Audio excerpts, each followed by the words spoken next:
なんだ誰だなんだって触れってのかこれって俺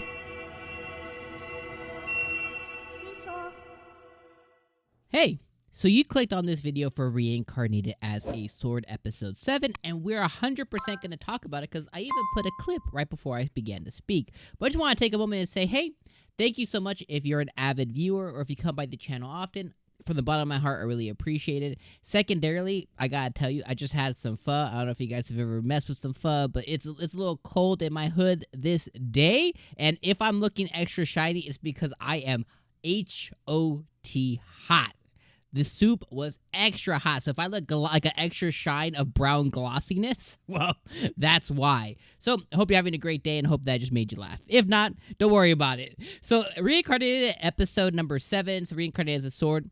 I would need to say off jump, I think the most important part of this episode was the fact that we learned more about SHISHOU, and this episode we got to see how he was ISEKAI'D into this world. So, we got to see, I'm going to call them the 3 wise Bishojos. We got to see 3 beautiful looking ladies who were standing seemingly over his body, spirit body, dead body, original human form, isekai form, I don't know. But they were standing over him in his human form, and they told him to reach out for the sword, which he did. So, this isekai-ness, kind of tells me a couple of different things. It tells me, A, there's a chance that, SHISHOU can still get a human body later on. And these aren't facts, by the way. This is just me jumping to crazy conclusions, and just theorizing. So take what I say with a grain of salt, because it all might be bullshit. But my first theory or guess or whatever is, A, he might be able to return his celestial body, which is sword. Now he might be able to return into a human form. We know that right now he has like a human form actually right now, in like a spirit form kind of thing. So there might be a chance that at some point he could get a human form once again.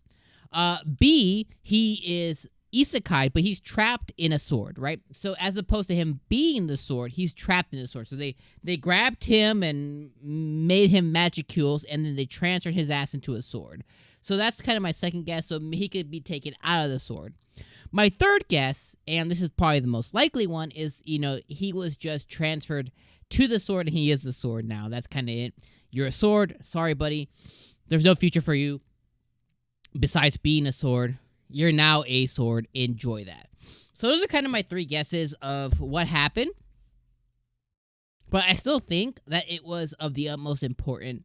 It was of the utmost importance to learn more about how he got into this world, how he was transferred into the sword, all of that ended up happening. So I think that was the most interesting thing that happened with the 3 sexy wise women. So that is my thing here. And he was even wondering, like, was that a dream? Was it a premonition? What the hell was going on there?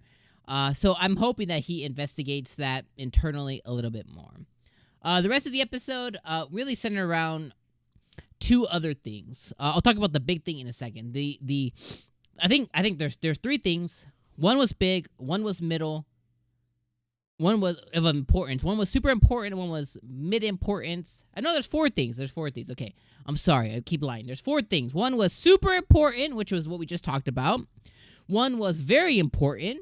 One was going to be important. And one was the silly importance, which is the curry. So the rest of the episode kind of focused around the curryness. And, our girlfriend was finally able to partake in some mild curry, some spicy curry, some regular curry. And we got to see different versions of herself. Very, very cute. We got to see the usage of their portal, treasure chest, dimension thing. We got to see their use of that. We got to see her go on a bunch of different quests, being motivated by food and being motivated by ingredients that she could use instead of food. Good for them. We got to see her, because of last episode stuff, we got to see her get a lot of money, and we got to see her move up to rank D. All that good stuff. All right. The third thing that is going to be most important is we got to see some whip lady with the eye patch.